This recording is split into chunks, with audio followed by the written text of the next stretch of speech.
you kind of think of it as this highfalutin academic exercise, when in reality, if you go to Barcelona right now, if you go to New York right now, if you go to Rome right now, in any one of their hospitals, they're facing these challenges. Like, the nurses are literally, right now, there's some nurse who is deciding to give a ventilator to somebody or not. Yeah. And like literally making those decisions of who gets to live and who gets to die.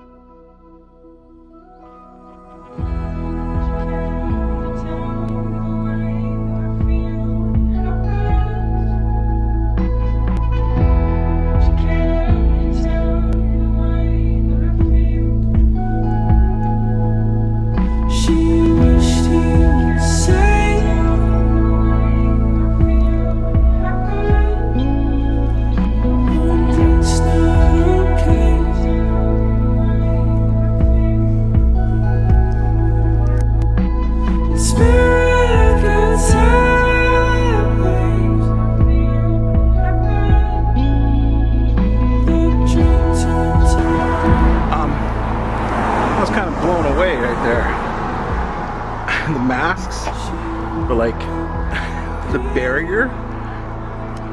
Wow, that was taking it seriously. I had a lot of respect for that. But anyway, I wanted to try this place out. It's called King Fu Tan, and they make a brown sugar milk pearl tea, and it's awesome.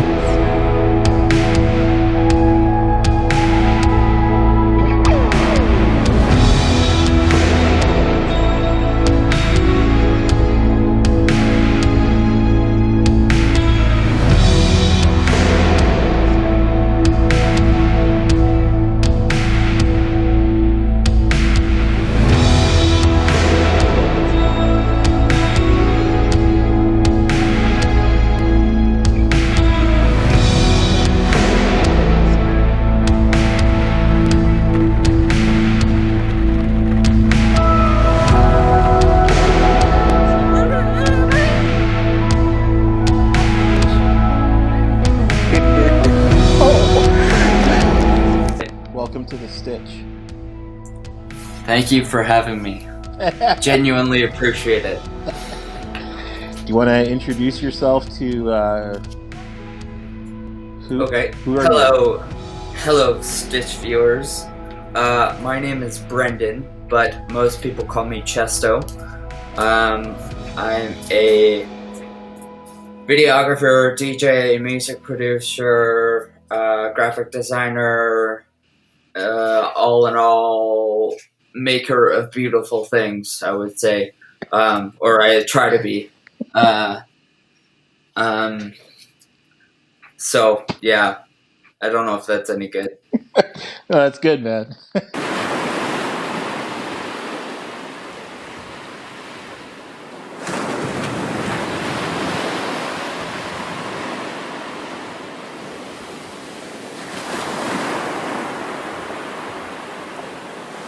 Right. I'm trying to think about what subject matter that would be interesting for folks to talk about. I think there's a lot of talk shows in the States. I don't think there's a lot of talk shows in Canada. So, what I don't know if we like to talk as Canadians. I don't know. I guess the question is like, is the model of the daytime talk show TV host thing applicable in an online setting? I think that's the question. We're in 2020 and we have all this like insane, amazing technology. We can communicate instantly over vast distances and such, but the dominant media form is effectively radio, right? Like, people listen to podcasts all the time. Right. Like Joe Rogan podcast, or like Stuff You Should Know, or Sam Harris, or whatever, right? Yeah. and it's just interesting that it seems like there's a real kind of like thirst for people digging into topics that are bigger than just their like 5-minute BuzzFeed video kind of thing. You know, Joe Rogan will have on someone, and Joe Rogan is like the biggest podcaster in the world, basically. Yeah. But he'll have people that, like, from comedians to politicians to theoretical physicists on for like 3.5 hours or more at a time. Yeah. And people will watch the entire thing and they'll soak it up and want more of it. Yeah. And that's just so interesting to me because it seems like there's really two kind of bipolar things happening of, on the one hand, everybody kind of being addicted to their device and seeing like, oh, what's next? What's next? What's next? Yeah. Like short attention span. Yeah. But on the other hand, this long form of media is developing and really gaining ground. You're going to look at this years from now and go how audiobooks change the way people consume literature. Oh my God! Right? Yeah. It's as revolutionary as the Gutenberg press, right? Like so, or Bible. I think it's bigger than that. Because, and this is a quote from our guy Jordan Peterson. Yeah. But it's not obvious how many people can read. Right? Like, literacy is a thing, right? Like, that's an ongoing issue in the world. Like, Right. how do you get literacy up? Right. And while it's gotten better across the board all over the world, that question still persists. And, like, diving into a really heavy book Yeah. is, like, difficult for a lot of people, right? It's daunting. Like, you see a book this size, Yeah. and you're like, oh my God, I can't read that. The type is small, all that stuff. Right. So we're not sure how many people can read a lot, but a hell of a lot of people can listen. What have you been listening to? You're the one who got me onto Jordan Peterson. Yeah. What have I been? I mean, so I just finished my semester at SFU, so I've been like really, really deep in like moral philosophy. Yeah. And metaethics and stuff. So that it's been really, really dry, kind of very academic. Nobody would ever want to read in their right mind, sort of stuff. Like, I mean, it is interesting. I mean, I'll give you one example. So you may have heard, if you watch the show The Good Place on NBC, I think. Yeah. About the trolley problem. I don't know if you've heard this.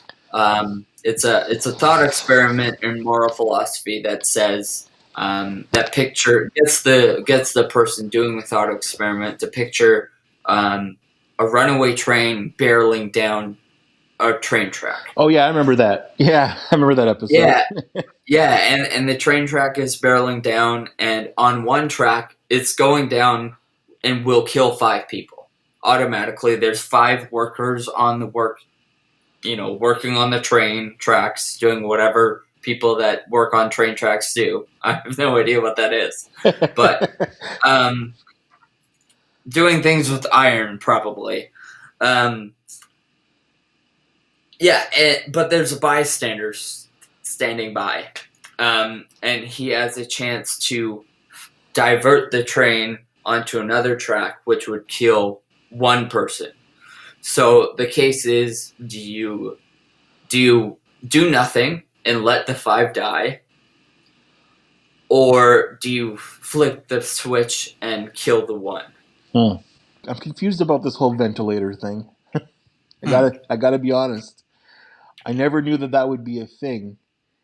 Right. Coming into this, where you would go to a hospital and realize, like, in my mind, I was just like, well, wouldn't there be a ventilator for every single bed that you have in a hospital? And it turns out that there isn't. Yeah, it seems weird, I guess, but maybe, like, presumably, like, respiratory failure of the sort that would require a ventilator. Yeah. It could be 2 things. It could be comparatively rare. Right. like the need for a ventilator, or they could just be really, really expensive. I'm not sure. Yeah. Well, probably both. But it looks like we're getting close to this whole thing, and we'll be able to actually like go out and like. Totally. So I have some good news to share on that part actually. So starting on March 11th, Yeah. I just started taking down the numbers of COVID-19 cases in Canada rather. Yeah. And just as like I want to track this and see what's going on, sort of thing. Yeah. Yeah.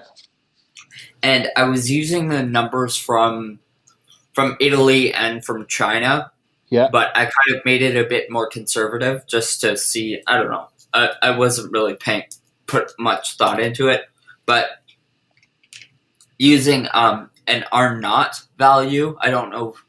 That refers to the rate at which a disease number of cases doubles. Yeah. So the R naught refers to the number of people, the average number of people that each. Say if I get it, an R naught of 2 means that I'm going to infect 2 other people on average. Yeah. So the cases double, right? Yeah. Yep. Exponential growth. And if you go to the actual numbers, the image that I first sent, it moved like way quicker than what I had predicted. You can see by March 17th, we were already at 598 cases, and based on my predictions, it should be at 206. March 23rd was at 2,091, whereas it should have been 412. So it was moving. Initially, it was moving like a lot quicker, and I was like, "Oh my god, this is gonna get bad like really fast." Yeah. But it's really started in the last like 2 weeks. It's really started to slow down quite a bit. Yeah. So I know people. You can tell there's a little bit of an energy. Like for sure, I can tell when I'm outside. Like I've gone out for drives. Obviously, I've gone to Vancouver to see my daughter, and yeah, people are creeping out of their houses. Yeah, they are. You know, so Yeah. I mean, I don't know if the government's going to be able to really hold on to the reins that much longer, but I definitely feel like they want to. Like they definitely don't want to have people just go out there. Yeah. Which is why I think that story came out so quickly. In regards to the poultry company. And in the first confirmed case came back Sunday, 28 employees have since tested positive at the United Poultry Company on the downtown east side. Take a look. And today we saw a total of 25 new cases province-wide. Now, the reason for that 3-case discrepancy is that some of the staff at this plant who tested positive were counted previously in our briefings like yesterday, and we'll likely see more confirmed cases connected to that cluster in the coming days as well. We don't have any evidence that COVID-19 can be spread from meat and from consuming of products like that, or from packaging on meat or chicken in this case. I think it's gonna come down to everybody individually really being safe on their own. Yeah. Like eventually the government's gonna say, well, we got to open, but you need to be safe. You know, whatever things they can control. You know, like for example, the airports now, or excuse me, airplanes now. I think from now on, for the foreseeable future, if you have to take a flight somewhere, everybody on that flight is wearing masks. Yeah. So, what I'm wondering is what's going to happen when they need to do their in-flight food service, because that's the best part of the flight between here and Toronto. Right. I mean, getting poking through a straw, like, is it all going to just be protein shakes? You're going to have to move that mask, right? Straws. Yeah, totally. So I'll add some B-roll to this, so it won't be that bad. Yeah. Okay, cool. Good deal. All right, dude. Okay. Thanks. Peace out. Peace out. Yeah. Yeah.